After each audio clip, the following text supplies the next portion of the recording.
Vanakkam. Monday Murugan Tool Talkies today proudly presents two important issues, not issues, important informations. One, 100 days rules of our beloved CM Vijay sir. Second one is cinema. Last cinema he acted in Jananayakan. Okay. நான் English வந்து பேசுகிறேன் வந்து தப்பாக வந்து தப்பாக விட்டுருங்க. First 100 நாட்கள் விஜய். எனக்கு அந்த அளவுக்கு சொல்கிறதுக்கான அதிகாரம் கிடையாது. அந்த அளவுக்கு எனக்கு கையில் அப்படியே துல்லியமாக நான் வச்சுட்டு இருக்கிற புள்ளி விவரமும் கிடையாது. ஒரு ஒரு லேமேன் சாதாரண கையில் பை தூக்கிட்டு போய் கடையில் உப்பு பாக்கெட் முடியா, ஒரு சோப்பு முடியா அப்படிங்கிற ஆள் தான் இப்போ நான் சொல்கிறேன். அதாவது ஒரு அரசு வந்தால் அது முதல் நாள் எப்படி பயணிக்க ஆரம்பிக்கிறது அப்படிங்கிறத பொறுத்து தான் அந்த ஆட்சியோட தன்மை தெரியும். ஒரு பிறந்த குழந்தை ஓன்னு கத்தணும்னு சொல்கிறாங்க பார்த்தீங்களா, கையை காலையும் உதச்சிக்கிறதுன்னு சொல்கிறாங்க பார்த்தீங்களா, அப்போ அந்த குழந்தை நல்லபடியாக வளரும்னு அர்த்தம். அழாத குழந்தைக்கு கஷ்டம்னு அர்த்தம். சரி, அதே மாதிரி பார்த்தாலே தெரியும். இவருடைய எண்ணங்கள் முழுவதும் ஊழலை ஒழிக்க வேண்டும், ஊழலை செய்ய மாட்டேன், செய்யவும் விடமாட்டேன், செய்தவர்களையும் சும்மா விட மாட்டேன், அந்த பணத்தை மீட்டு கஜான சேர்த்துருவேன். Caps applause Vijay. அந்த மாதிரி ஒரு தலைவன் சொன்னாமா கீழே தொண்டை என்ன பண்ணுவான்? ஆமாம், தலைவர் சொல்லிட்டாருங்கிற பயத்தில் இருப்பான். ஏன்னா தொண்டனுக்கு தொண்டன் எவனையுமே தொண்டன் ஃபேமிலி தவிர யாரும் தெரியாது. எம்எல்ஏக்கெலாம் சொல்கிறேன். அதே மாதிரி அந்த காலத்து எம்ஜிஆர் காலத்தில் யாராலும் நிற்க வைப்பார். அவர் எம்ஜிஆர் தனி மனிதர் தான் தெரியும் வழியே, மற்ற யாருமே தெரியாது. அது வந்து அவங்களுடைய ஆளுமை தன்மை. அது விஜய்க்கு இருக்குது. தான் விஜய் தான் எல்லா கான்ஸ்டியூன்சிக்கும் கேண்டிடேட்னு சொன்னார் இல்லையா, அது கரெக்டாக பலித்தது. சொன்னதை செய்தார், வெற்றியும் பெற்றார். அண்ணனாக, தம்பியாக, பெரியப்பாவாக, சித்தப்பாவாக, சின்ன தாத்தாவாக, மாமாவாக, மச்சானாக அப்படிலாம் சொன்னார் இல்லையா. அதே மாதிரி தான் காலம்பரம் 8 மணி ஆனால் மக்கள் வீழ்ந்து ஓடினான். இப்படி வேகம் ஓடுறானே, யாரா என்ன காரணம் எனக்கு புரியல. அப்புறம் ஒருத்தர் ஸ்டார்ச் டிஎம்கே சப்போர்ட்டர்கிட்ட சொன்னார், சார் 8 மணிக்கே போய் விஜய் கோல் போடுறேன் சார். அப்போ தான் புரிஞ்சுது, ஓ இந்த அளவுக்கு வேவ் இருக்குது, இது சாதாரண அலையில் சுனாமி அலை அப்படி புரிஞ்சுது. என்ன சுனாமி அலையில் பிரச்சனை ஆகிடுச்சுனாக்க முழுசாக வெற்றி பெற முடியல. அதில் போய் கொஞ்சம் காங்கிரஸ்காரன், அவனுக்கு ஒரு மினிஸ்டர், அது திரும்ப அவர் என்ன சிறுத்தை குட்டியா சிறுத்தை அதே வச்சுங்க, அவர் ஒரு கட்சி வச்சுருக்கார். அவருக்கு அவர் இப்படி பேசுவார், அப்படி பேசுவார், அப்படி பேசுவார், இப்படி பேசுவார், இப்படி ஏன்னா அவர் வன்னி அரசு ஒருத்தர் தான் மினிஸ்டர் ஆகாமல் இன்னொருத்தர் கொடுக்குறது ஒருத்தருக்கு மனசாகாது இல்லையா. அது மாதிரி அவர் இருக்கலாம், எண்ணத்தில் இருக்கலாம். நம்ம கட்சியாகவே கஷ்டப்பட்டுருக்கோம், நம்ம சாதாரணமாக இவன் மினிஸ்டர் ஆகிட்டானே அப்படி என்ன கூட இருக்கலாம். மனித இயல்பு தோன்றுறது. நான் சொல்கிறேன், அவர் நினைக்க மாட்டார் நல்லவர் வல்லவர், நான் நினைக்கிறேன். அது மாதிரி முஸ்லீம் லீக் அது சைடால் விட்டுருங்க, பிரச்சனை கிடையாது. சில சமயங்களில் இவங்கெல்லாம் கம்யூனிஸ்டுகள் திருவிழா போட்டு நாங்கள் சப்போர்ட் பண்ணுவோம், ஆனால் உள்ளே வர மாட்டோம், மினிஸ்ட்ரிக்கு வர மாட்டோம். ஏன்னா மினிஸ்ட்ரியில் விட்டாக்க ஆசை எம்எல்ஏ தான் வர முடியும், தலைவரால் இந்த கட்சி நடத்தினாலும் வர முடியாது. நம்ம இல்லாமல் இவங்ககிட்ட அப்புறம் மினிஸ்ட்ரி கொடுக்குறது அலோவ முடியாது. வெளில ஆதரவு கூட போதும். அது அவங்க என்ன மாட்டலாம், எல்லாமே கெட்டதாகவே தொட்டதை நாட்டில் கெட்டதே பார்த்து பார்த்து பார்த்து என்ன பார்த்தாலும் பார்த்து மனசை கெட்டதாகவே தோன்றுது. கிருஷ்ணன் சொன்ன மாதிரி ஊர்லேயே நல்லவனை பார்த்து கொண்டாடா அப்படின்னு துரியோகன் போய் சொன்னார். துரியோகனை போய் பார்த்துட்டு வந்து எல்லா பேரும் அயோக ஒருத்தர் நல்லவனே இல்லைட்டான். தர்மனை போய் பார்த்து ஊரில் விட கெட்டவன் தான் யாரும் பார்த்து கொண்டா அப்படின்ட்டான். அவன் வந்தான், ஐயா கிருஷ்ணா கோச்சுக்காத, எனக்கு ஒத்தானுமே கெட்டனா போல எல்லாருமே நல்லவனா பட்டு. அவனுடைய கண்ணுக்கும் மூளைக்கும் எப்படி தோன்றும் அதான். நமக்கு என்ன கெட்டதையே பார்த்து பார்த்து பார்த்து கெட்டதாகவே தோன்றுறது, அதான் விஷயம், வேற ஒன்றும் கிடையாது. தலைவர்கள் மிக நல்லவர்கள், கம்யூனிஸ்ட் தலைவர்கள் உண்டியல் கொடுப்பாங்க இல்லையா, அந்த காலத்தில் நான் பார்த்துருக்கேன், ரொம்ப நல்லவர்கள். அதே மாதிரி திருமாவளவன் ரொம்ப ரொம்ப ரொம்ப நல்லவர், அது மாட்டுக்கிறதே கிடையாது. ஆனால் என் எண்ணங்கள் அப்படி இருக்குது. சரி, 772 டாஸ்மாக் கடையை முடியலன்னு சொல்லிட்டார் இல்லையா, ரொம்ப சந்தோஷம். திருப்பி again hats off to Vijay. மூணாவது 200 யூனிட் ஃப்ரீயாக மின்சாரம் கொடுத்துருக்காங்க போகிறது. Hats off to Vijay government. Okay right. அப்புறம் இந்த கோயில்கள்லாம் ஏதோ சில சீர்திருத்தங்கள்லாம் செய்கிறதா அந்த சின்ன பையன் தம்பி ரமேஷ் நல்லா சொல்லிட்டு இருக்காரு. Hats off to Ramesh. அதே மாதிரி ஆதவ் அர்ஜுனா நல்லா பேசுகிறாரு. சில சமயம் வளவளன்னு பேசுகிறாரு, நல்லா விஷயம் தெரிஞ்சு பேசுகிறாரு, சந்தோஷம், கிளாப்ஸ். ஓகே, விஜய் அமைதியாக இருக்கார். அதுவே ஒரு பாஷை. அமைதியாக இருக்கிறதுங்கிறது ஒன்றும் தெரியாதுன்னு இல்லை, அது ஒரு பாஷை. அது அமைதிக்கான பாஷை உங்களால் கழிவு முடியாது. அது காரியத்தில் காட்டும். வந்து hats off to CM Vijay. இப்போ பொதுவாக சொல்லிடுறேன், டாஸ்மாக் சொன்னா பார்த்தீங்களா, இப்போ முதல்ல அந்த டாஸ்மாக் அப்படிங்கிறது ஊழலின் ஊற்றுக்கண். எவ்வளவு கொள்ளை 1000 லட்சம் கோடி கூட அதில் கொள்ளையடிக்க முடியும் அப்படிங்கிறத சென்ற ஆட்சியில் பார்த்துருக்கோம். ஏன்னா அது வந்து பிடிஆரே சொல்லியிருக்காரு, இந்த ட்ரிப்பு கணக்கில் வராமலாம் பணம் வந்து போகிறது, ஒரு 10,000 கோடி டாஸ்மாகில் இன்க்ரீஸ் பண்ண பட்ஜெட் கூட சொல்லியிருக்காரு.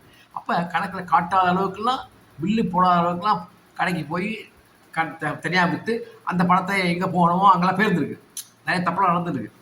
அது கொழிக்கக்கூடிய அந்த டாஸ்மாகில் அதை சரிப்படுத்துகிறேன்னு சொல்லி, அதில் எக்ஸ்ட்ரா 10 ரூபாய் வாங்குறத கட் பண்ணுறேன்னு சொல்லி, ஆனால் அதில் வந்து முழுமையாக வெற்றி அடையவில்லை, தோல்வி அடைந்திருப்பதாக தான் நான் கேள்விப்படுறேன். சில இடங்களில் அது நடக்கிறதுன்னு சவுக்கரங்களோட சில இடத்துல பேசியிருக்காரு. அதனால் அது கொஞ்சம் தோல்வியாக இருந்தாலும் இந்த எண்ணம் பாராட்டக்கூடியது. Hats off to entire CM Vijay team and CM Vijay. Okay, very good. ஆனால் அதே சமயத்தில் ஒன்றை நான் சொல்லுகிறேன், நான் ஒரு ஊரில் இருக்கேன், டாஸ்மாக் கடையை பார்த்தீங்கன்னா அவ்வளோ கூட்டம். நைட்டு 9 மணிக்கு வருவேன், ரோடே மறைச்சின்னு இருப்பான், கார் போக முடியாது, டிராஃபிக் ரூல்ஸ் ரெகுலேஷன்ஸ் எதுவும் கிடையாது. அங்கே போலீஸ்காரன் வரவும் மாட்டான். ஒரு நாளைக்கு ஒரு போலீஸ்காரன் பார்த்தேன், அதுக்கப்புறம் வரவே இல்லை. இப்படி நிற்கிறாங்களே, எப்படி அடுத்தவங்க எப்படா போவாங்க அப்படின்னு சொல்கிறதுக்கு என் மனசில் நினைக்கிறது. யாருமே அதை புரிஞ்சுக்கவும் மாட்டாங்கன்னு அவங்கள்ட்ட பேசவும் முடியாது, ஒன்று கேட்கவும் முடியாது.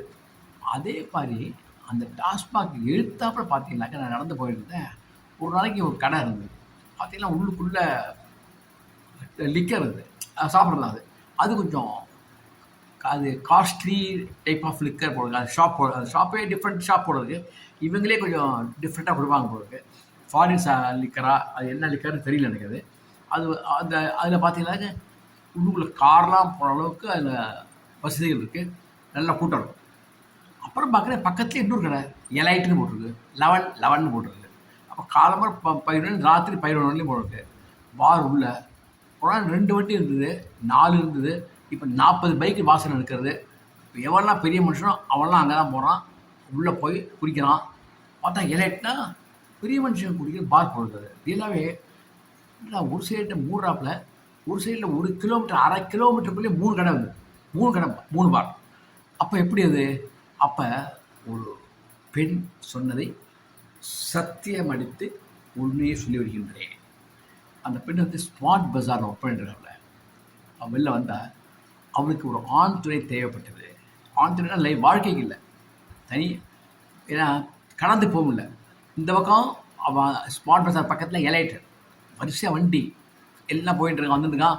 லிக்கர் இது இல்லையா, அதனால் வெளிலேருந்து வரவங்க ஒருத்தன் இவன் போகிறதுக்கு பயப்படுறான். 9 மணிக்கு கடை முடியுது, வெளில போகிறதுக்கு முடியல. ஆப்போசிட்டில் கிராஸ் பண்ணாக்க கொஞ்சம் தூரம் பண்ணாக்க டாஸ்மாக் ரோட்டில் நடக்க முடியாது. அந்த மாதிரி அவன் சொல்கிறான் என்கிட்ட. நான் போயிட்டு வாக்கிங் போய்ட்டு வந்திருந்தேன். வந்து ஆம்பளை கொண்டு சார், ஒரு ஆம்பளை இருக்கக்கூடாது சார், அத்தனை பேரையும் நெஞ்சில் முதிச்சு கொண்டு சார். என்ன குடி குடி குடி குடி குடி என்ன சார் குடி, என்ன சார் நாடு இது, என்ன சார் இது, கொண்டு சார், ஒரு ஆம்பளை இருக்கக்கூடாது சார், ஒரு ஆம்பளையும் இருக்கக்கூடாதுன்னு சொல்கிறாரு வழிய, குடி இருக்கணும், குடியை அழிக்கணும்னு சொல்ல மாட்டேங்கிறான். அந்த டாஸ்மாக் மூடு லிக்கரை மூடுன்னு சொல்ல மாட்டேங்கிறான். ஏன்னா அவளுக்கே தெரியும் அது நடக்காது. யார் நினைத்தாலும், இறைவனே நினைத்தாலும் வந்து இறங்கி பார்த்துட்டு ஒரு பெக்கடிச்சு போன வழியை மூட முடியாது. அந்த அளவுக்கு நிதிச்சுமை வளர்ந்து விட்டது. இப்போ என்ன பண்ணிடுறாங்க, இதெல்லாம் வளர பேச நினைக்காதீங்க. 100 நாள், அதாவது இவங்க பெண்களுக்கு என்னமோ தொகை, உரிமை தொகைன்னு கொடுக்குறாங்க. படிக்கிற பொண்ணுங்களுக்கு ஏதோ கொடுக்குறாங்க, இலவச மணிக்கடை, இலவச சைக்கிள், எல்லாம் ரைட்டு, எல்லாம் இலவசம். மகளிருக்கு பேருந்து இலவசம், எல்லாமே நீ இலவசமாக கொடுத்துரு இல்லையா? அப்போ எங்கேருந்து காசு வரும்? அந்தந்த வீட்டில் எவன் வீட்டிலாம் எங்கெல்லாம் நீ கொடுக்குறியோ அவன் வீட்டுக்காரன்ட்டேருந்து லிக்கருங்கிற பேரில் அவனை தினமும் குடிக்க வச்சு அவனை நுரையீரலேருந்து இல்லை பயத்துலேருந்து குடலேருந்து அழித்து அதில் வரக்கூடிய பணத்தில் தான் நீ கொடுக்குறாய் என்றால், நீ வாக்கரிசி போட்டு விட்டு அந்த பெண்களுக்கும் குடும்பத்திற்கும் அந்த பணத்தை கொடுப்பது என்பது என்னால் ஏற்றுக்கொள்ள முடியவில்லை. உரிமை தொகை என்பது வாக்கரிசி பணம். பெண்களுக்கு கொடுக்குற பணம் வாக்கரிசி பணம். லேப்டாப் கொடுக்குறது வாக்கரிசி பணம். அது மாதிரி சைக்கிள் கொடுக்குறது வாக்கரிசி பணம். அது தேவையாது. நெத்தி போட்டில் இறந்து போனவங்களுக்கு உருவாப்பான். அந்த காயின் எடுத்து நீ உரிமை தொகை கொடுக்குறது வெட்கக்கேடு, வேதனைக்கேடு. ஒரு சிட்டிசனாக இந்த ஸ்மார்ட் பஸ்ஸில் ஒர்க் பண்ண பொண்ணு சொன்னதை வச்சு நான் சொல்கிறேன், ஆண்களே எனவே வேண்டாம், எங்களுக்கு பெண்ணினை மட்டும் இருந்தால் போதும் அப்படின்னு வெறுப்பு மனத்தை விட்டு பேச பார்த்தீங்களா? அப்போ தான் புரிஞ்சது எந்த அளவுக்கு பாதிக்கப்பட்டிருக்கிறார் என்று. அதனால் எப்படியாவது எம்ஜிஆர் சொல்லுவார், ஒழிப்பேன் ஒரு வருஷம் 6 மாதம் தண்டனை கொடுப்பேன் அப்படிலாம் சொல்லுவார். இப்போ அப்புறம் அவரால் முடியல. ஏன்னா நான் சொல்கிறேன் இல்லையா, பிரம்மா வந்தாலும் அவன் பெக்கடிச்சு போகிறதுன்னு சொன்னேன் இல்லையா, அது மாதிரி நிலமை தான், ஒன்றும் செய்ய முடியாது. அதே போல் ஒரு மனுஷர், அவர் அறநிலையத்துக்கு சம்மந்தமே கிடையாது, அவர் என்ன சொல்கிறார், எப்பொழுது போல் திருப்பரங்குன்றத்தில் மலையில் விளக்கேற்றப்படும் நடைமுறை என்ன வருஷம் ஃபாலோ பண்ணிட்டுமோ அதான் பண்ணப்படும். அப்போ கோர்ட்டு ஜட்ஜ்மெண்ட்டு அதெல்லாம் பற்றி பிரச்சனை கிடையாது அவருக்கு. சரி, அப்போ அவரே சுப்பிடுறாரு. அப்புறம் கோர்ட்டு ஹைக்கு மேலே போடுறது. அவங்க என்ன பண்ணுறாங்க, ஒட்டுமொத்த மலையையே அளந்து விடுறாங்க, அளக்க சொல்கிறாங்க. இது என்னடாட்டா, இமயமலையில் ஒரு பிரச்சனை வந்தால் ஒட்டுமொத்த இமயமலையே அளக்க வேண்டும் அப்படிங்கிற மாதிரி இருக்குது. நான் சொல்லக்கூடாது, ஏன்னா அது கோயில் சமாச்சாரம். ஏன்னா இதை வச்சு இப்படி அளக்க முடியல சார் அப்படின்னு ஓட்டலாம் 2 வருஷத்துக்கு.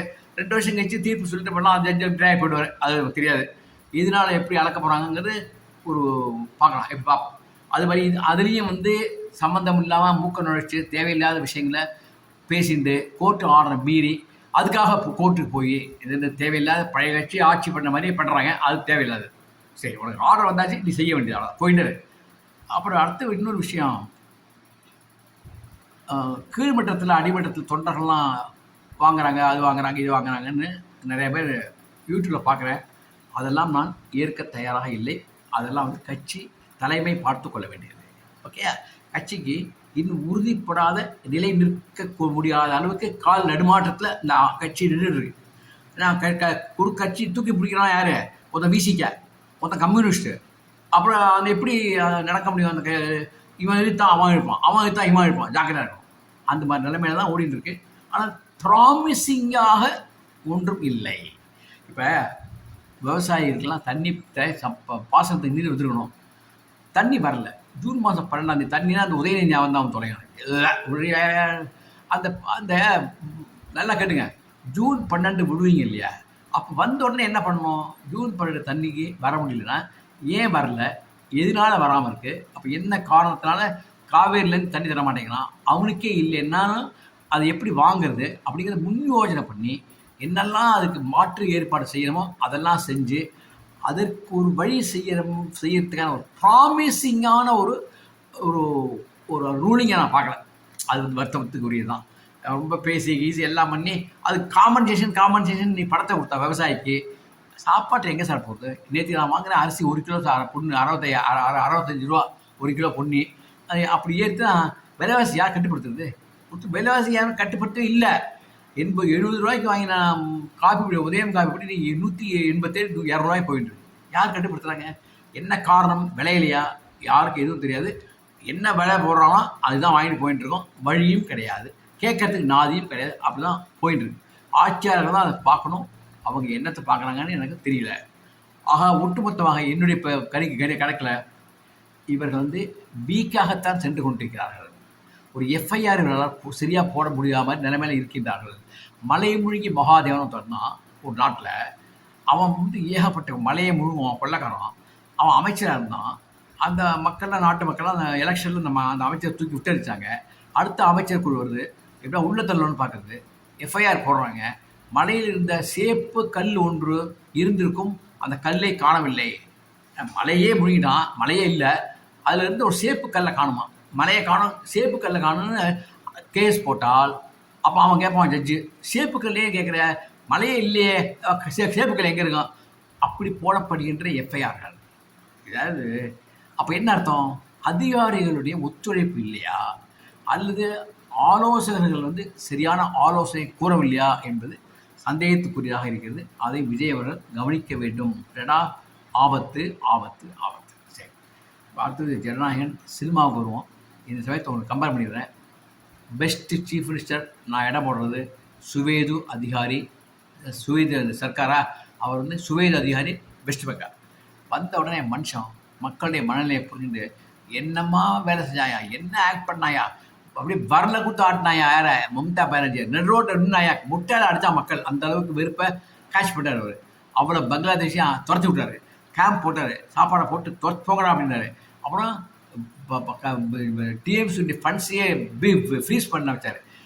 எவ்வளவு அன்னன்னைக்கு அவர் செய்யக்கூடிய செயலை பார்த்து உலகமே வேந்தது. அவர் தான் இராணுவ வீரர் மாதிரி நான் அந்த வெஸ்ட் பெங்காலை நடத்தி கொண்டிருக்கிறார். அவருடைய அனுபவம், அவருடைய எக்ஸ்பீரியன்ஸும் இவர்களுக்கு இல்லாவிட்டாலும் ப்ராமிசிங்கான ஒரு ஆரம்பம் இருக்கணும் இல்லையா, அதுவும் இல்லை என்பது வருத்தத்திற்குரியது. இன்னும் கொஞ்சம் ஸ்ட்ராங்காக இருக்கும். ரைட், ஓகே, இது அட்வைஸாக இருக்குங்க. இப்போ ஜனநாயகம் படம் நீ போய்ட்டுருந்தேன், நீ தான் போனேன். அப்புறம் நான் வேகமாக ஓடுறேன், அதுக்குள்ளே ஓடி போடணும் பயம் எனக்கு. போய் பார்த்தேன் படத்தில் கதை சுத்தமாக குழப்பம், தேவையில்லாத சரக்குகள், ஏதோ ஒன்று ஒரு கொள்ளைக்காரன் ஒரு கலப்பட வியாபாரின்னு சொல்லி கொண்டு போயிருக்கலாம். அதுக்கு இந்திய இராணுவத்தை இழுத்து கப்பற்படையை காமிச்சு, கப்பற்படையை அழித்து, கப்பற்படை அதிகாரிகளாக கொலை பண்ணி எவ்வளவு இந்திய கப்பற்படையை கேவலப்படுத்தணும் அவ்வளோ கேவலப்படுத்தி கதையை எழுதியவர் பண்ணின மிகப்பெரிய தவறுது. கதையின் ஆரம்பமே குழப்பம். ஆனால் விஜய் நடிப்பு நல்லா இருந்தது, குடும்ப பாங்காக இருந்தது. ஒரு சித்தான்னு பொண்ணு கூப்பிட்றது, ஒரு விஜய்க்கு உதவி செஞ்ச அதிகாரியுடைய பொண்ணு. அவர் அதிகாரி இறந்து விட்டார் ஆக்சிடெண்ட்டில். விஜய்க்கு நல்லா ஹெல்ப் பண்ணவர். இந்த பொண்ணை பயப்படும். அது அவன் இந்த பொண்ணுக்கு தைரியத்தை உழைக்கணும், மிலிட்டரியில் சேரணுங்கிறது அது எய்ம் இருக்குது. அப்பாவும் சொல்லியிருக்காரு அது மிலிட்டரியில் சேர்க்கணும் அப்படின்னு. இவருக்கு விஜய் ட்ரை பண்ணுறாப்புல. அது ஒரு பக்கம் ஓடிட்டு அது ஒரு பக்கம் போயிட்டு இருக்குது. அப்போ அதுக்கு பயிற்சி கொடுக்குற மாதிரி ஒரு பொண்ணு, லவ் ஒன்று சேர்க்கணும் இல்லையா, அதுக்காக ஒரு சாங் ஒன்று, வேற ஒன்றும் இல்லை. ஜாஸ்தி விட்டு ரொமான்டிக்லாம் கிடையாது. அப்புறம் சண்டை ஐயோ சண்டை மியூசிக்கு அது இருக்கு. அது வழி கிடையாது, படத்தை போட்டாகணும். அந்த பையன் நல்லாவே போட்டுருக்கோம், சந்தோஷம், அது ரைட், ஓகே. அப்புறம் பிரகாஷ் ராஜ் வில்லன் நல்லா நடிச்சிருக்காரு, அவன் ஓகே.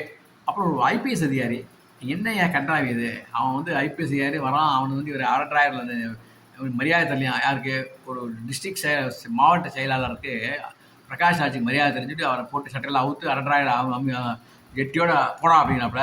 அப்போ தான் போராடி வாழ்க்கையில் ஜெயிச்சே காமிக்கணும். என்னடா எப்படா ஜெயிச்சு, அயோக்கியமும் அக்கிரமும் அநியாயமும் செய்யக்கூடிய அரசியலுக்கு வருவேன், மக்களை இனம் பார்த்து பிரிப்பேன், மொழிகளை வச்சு பிரிப்பேன், மக்களுக்குள் பேதத்தை ஏற்படுத்துவேன், இந்துக்களையும் முஸ்லீம்களையும் கிறிஸ்டியனையும் மோத விடுவேன், அதில் நான் குளிர்காந்து ஜெயிப்பேன் அப்படிங்கிறான். அதுக்கு அம்டுதாடா ஒரு கட்சி, ஒரு நாடு தேவையில்லாத ஒரு ஆப்பிரிக்கான காமிச்சு அங்கே தூக்கு தண்டனை போகிற காமிச்சு, அப்புறம் அங்கேருந்து அந்த நாட்டு மன்னரையே கொண்டு வந்து தூக்கில் போட்டு இவன் தப்பிச்சு வந்து அது ஏகப்பட்ட அங்கே இருக்கிற மக்களை கிறிஸ்டியன் முஸ்லீம் சண்டை போட வச்சு சாகடிச்சு, தேவையில்லை, வேஸ்ட். அது கதையுடைய அமைப்பு சுத்த பேஸ்மெண்ட் சுத்த வேஸ்ட். அதனால் அந்த பேஸ்மெண்ட்டில் பார்த்தோம் கதையை. அந்த அளவுக்கு இல்லை. பாட்டு காதில் மனசில் நிற்கிற மாதிரி எதுவும் கிடையாது. அம்மா டெட் பெட்டில் இருக்காங்க, சாகிறாங்க. அம்மாடி நீ செத்தையே சந்தோஷமானு நினச்சிருந்தேன், அது சந்தோஷம். அப்படி ஒரு மிலிட்டரியில் திடீர்னு வாட்டு போகிறாரு, எல்லாம் பண்ணுறாரு, அதுவும் பண்ணுறாரு. அந்த பொண்ணுக்கும் கடைசியில் தைரியத்தை வரவழைச்சு கொடுத்துறாரு, அதுவும் கரெக்டு தான். ஆனால் கையில் ஜனநாயகம் வச்சுருக்காரு, கத்தியோ துப்பாக்கியோ ஞாபகம் எனக்கு வச்சுருக்காரு. மக்கள்லாம் ஓட்டு போட்ட ஏன்னா வரலன்னா ஒருத்தன் கை காமிக்கலாம், கையே இல்லை ஒருத்தருக்கும். ஓட்டு போட்டால் வச்சுடுவான், பக்கத்தில் எழுத்தாப்பில் இருக்கிறோம் கேண்டிடேட் காணும். இப்படிலாம் இன்னமும் இந்த நாட்டில் இருக்குது. அப்படிலாம் இருக்குன்னாக்க இது மிக மிக தவறான விஷயம். இதை அப்படி காமிச்சு கையெல்லாம் உடிக்கிற அளவுக்குலாம் படத்தில் அப்படி காமிக்கக்கூடாது. அது மக்களை கொச்சைப்படுத்துகிற மாதிரி ஆகும். அது ஏதோ கிராமத்தில் ஆற்றுல இறங்கி போய் பேலட் பாக்ஸை வச்சு ஓட்டு போட சொன்ன காலங்கள்லாம் இருந்தது. அப்போ மக்கள்லாம் ஓட்டு போட்டுருக்காங்க, அதை எடுத்து 4 நாள் கொண்டுருவாங்க, அப்படிலாம் இருந்திருக்கு. ஆனால் கையில் விட்டுறாங்கிறதுக்காக இந்த மக்களுக்கு தெம்பும் தைரியம் இல்லையா, கடைசியில் கத்தி தூக்குறான்ல, அப்போ அதை முதல்ல தூக்க மாட்டேறேன். அது பைத்தியகாரத்தெல்லாம் முழு பைத்தியகாரத்தனமான படம் தான் அது. ஆனால் நல்ல டான்ஸ், சூப்பர் டான்ஸ். விஜய் பிஸ்பட் வாங்குற மனசு வருத்தம் எனக்கு இருந்தது. நல்ல டான்ஸர், நல்ல அமைதியான நடிப்பு, ஆழமான நடிப்பு. மனசுக்கு அந்த ஆங்கிளில் விஜய் மேலே எனக்கு மரியாதை இருந்தது. ஆனால் போகின்ற சினிமாவுக்கு விட்டு போயிட்டாருங்கிறது மனசில் வருத்தம். மற்றபடி ஜனநாயகங்கிற கதை, அதோடைய பேஸ்மெண்ட்டு, அமைப்பு எல்லாமே சுத்தமாக எனக்கு பிடிக்கவே இல்லை. Okay, right. இப்போ ஒரே ஒரு விஷயத்தை சொல்லிடுறேன். விஜய் ப்ரோ, நான் சித்தாவோ பெரியப்பாவோ தாத்தாவோ வச்சுக்கோ சொல்கிறேன், இலவச கார் கொடுத்துருக்கீங்க இல்லையா எம்எல்ஏக்களுக்கெல்லாம், ஒவ்வொரு எம்எல்ஏவுடைய தொகுதியை அறிந்து அந்த எம்எல்ஏக்களுக்கு தொகுதியினுடைய மேப்பை கொடுங்க. தொகுதியினுடைய மேப். அந்த மேப்பை பார்த்தால் ஒவ்வொரு அந்த அந்த எம்எல்ஏக்கு அந்த தொகுதிக்கு உட்பட்ட கிராமங்கள் எவ்வளவு, அந்த அந்த கிராமங்களில் எத்தனை குளங்கள் இருக்கின்றன, எத்தனை குளங்கள் உருப்படியாக உபயோகப்படுத்தக்கூடிய அளவுக்கு இருக்கின்றன, எவற்றில் உருப்படியாக இல்லை, எவற்றை சீர்படுத்த வேண்டும், எவற்றை தூர்வார வேண்டும், மாடுகள்லாம் குளிக்கிறதுக்குன்னு எந்த இடம் வச்சுக்கணும், துணி துவைக்கிறதுக்கு எந்த துறையை ஒதுக்கணும் அப்படிங்கிறத பார்க்க சொல்லுங்கள். அப்புறம் எந்தெந்த இடத்துல ரோடு போடணும், எந்தெந்த இடத்து மக்கள்லாம் பஸ்ஸுக்கு இல்லாமல் திண்டாடுறாங்க அப்படின்னு ஒவ்வொன்றையும் அனலைஸ் பண்ணுவதற்கு இந்த காரை பயன்படுத்த சொல்லுங்கள். மேப்பை பார்த்து மொத்தம் ஒவ்வொருத்தரும் 1000 கிராமங்கள் இருந்ததுனாக்க 10 கிராமமாக போய் பார்த்து, காரில் போய் பார்த்து 10 கிராமமாக அதை சரி செய்வதற்கு அதாவது சில கிராமங்களுக்கு அசௌகரியங்கள் இருக்கு இல்லையா, அந்த அசௌகரியங்களை சரி செய்து சீராக்குவதற்காக அந்த எம்எல்ஏக்கள் அந்த காரை பயன்படுத்த வேண்டும். அந்த மேப்பை பார்த்தீங்கன்னாக்க ஃபுல் ஃப்ளெஜாக 5 வருஷம் திருப்பி கொடுக்கணும். எல்லாமே நான் ஃபுல் ஃபில் பண்ணிட்டேன் காமிக்கணும். அந்த மாதிரியாக செய்வதற்கான ஒரு வேலையை செய்யுங்கள். அனைவருக்கும் காரையும் சாவியும் கொடுக்காதீர்கள். அந்த தொகுதியினுடைய மேப்பை கொடுங்கள். இல்லாவிட்டால் உங்களுக்கு மாஃபி நகி மாங்கோ மாஃபி நகி தேகா, அதாவது மன்னிப்பு கொடுக்க மாட்டேன். ஓகே தாத்தா, உங்கள் தாத்தா உங்கள் ப்ரோ தப்பாக எடுத்துக்காதீங்க. Okay bye. சொல்லிடுறேன். 100 நாள் ஆட்சி சில பேர் சொல்கிறாங்க 100 நாள் டைம் கொடுப்போம், 3 மாதம் டைம் கொடுப்போம், 6 மாதம் டைம் கொடுப்போம், 1 வருஷம் டைம் கொடுப்போம்னு சொல்கிறாங்க இல்லையா. நாங்கள் கொடுக்க மாட்டோம். என்ன காரணம்னாங்க, நாங்கள்லாம் ஐசியூவில் சேர்க்கக்கூடிய அளவுக்கு உள்ள மனிதர்களாகத்தான் இருக்கோம். நீங்கள் நல்லா ஓட்டு போட்டு நல்லபடியாக காப்பாற்றுவீங்க நம்பிக்கையில் வந்திருக்கோம். நீங்கள் டயத்துக்கு வச்சு இப்போதான் வந்திருக்கோம் நீங்கள் எக்ஸ்கியூஸ் வாங்க முடியாது. என்ன காரணம்னா உதாரணத்துக்கு சொல்லிடுறேன். டாக்டர் இருந்தார், எம்எஸ் பாஸ் பண்ணிட்டார். அப்போ எப்படியோ பாஸ் பண்ணிட்டார், விட்டுருங்க ரைட் ஓகே. அந்த கிராமத்தில் அவர் வேலை பார்த்துட்டு இருக்கார். மொத்தம் 2 டாக்டர் இருக்கணும். ஆப்ரேஷன் பண்ணுறதுக்கு 2 டாக்டர் இருக்கணும். ஒரு டாக்டர் வரமாட்டான், ப்ரைவேட் கிளினிக்கில் போய் உட்காந்துருவான். இப்போ தான் வந்த மாதிரி கையெழுத்து போட்டு நீ பார்த்துடா அப்படின்னு போட்டு அவன் ஜூனியர்வான். எக்ஸ்பீரியன்ஸும் கிடையாது. இவரும் சரிங்க போடுங்கம்மா இதாக போயிடுவாப்புல. அப்போ அன்றைக்கி கிராமத்தில் ஒரு அர்ஜென்ட் ஆப்ரேஷனுக்காக ஒரு கேஸ் வருது. ஒரு பொண்ணு 18 வயசு பொண்ணு வயிற்றில் துடிக்கிறது. இவன் அவருக்கு ஃபோன் பண்ணுறான் அந்த டாக்டருக்கு. நான் தூங்கிட்டேன், பார்த்து அனுப்பிச்சுடியா, பெயின் கிளினிக் கொடுத்து அனுப்பிச்சுடியான்னு நான் சொல்லி படுத்துட்டார் அவர். ஏன்னா அவர் கிளினிக் சரியாக நடத்திட்டு இருக்கார். அப்போ பெயர் அது ஓடிட்டு இருக்கு. அப்போ இவன் என்ன பண்ணுறான், ஆப்ரேஷன் பண்ணலைனால் அது அப்பெண்டிசைட்ஸ் வெடிச்சு போயிடுச்சாங்க, உயிருக்கு ஆபத்து. ஆப்ரேஷன் பண்ணியே ஆகணும்.